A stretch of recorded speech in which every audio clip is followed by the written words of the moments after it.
Mutenda, I want to thank you, my Lord. Dino Mutenda, I want to thank you, my Lord. Thank you, my Lord. I wanna thank you. I wanna thank you. I wanna thank you for the rest of my life. I wanna thank you, my Lord. I wanna thank you, my Lord. I wanna thank you for the rest of my life. Sufficient is your grace. I wanna thank you. Sufficient is your grace. I wanna thank you. Sufficient is your grace. I wanna thank you for the rest of my life.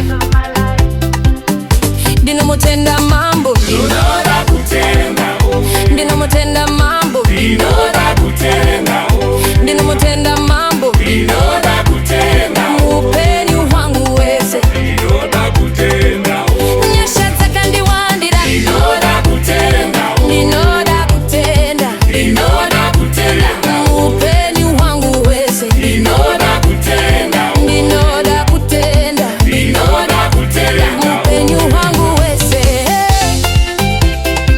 Pane nguwa yandakazwala Mwari vakandira, pane nguwa yandakafirwa Mwari vakandinyaradza.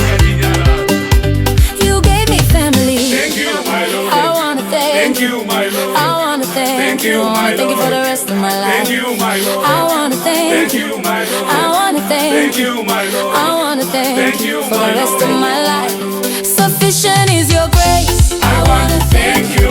Sufficient is your grace. I wanna thank you. Sufficient is your grace I wanna thank you. for the rest of my life. Makandipa muri, Dinoda kutenda, ninoda kutenda, Dinoda kutenda, upeni wangu wese, Dinoda kutenda, ninoda kutenda, Dinoda kutenda. upeni wangu wese, yeah. Uchingondiona henyu ndakadai, ndiriwe nyasha, nyasha dzakati tii, ndinorarama munyasha.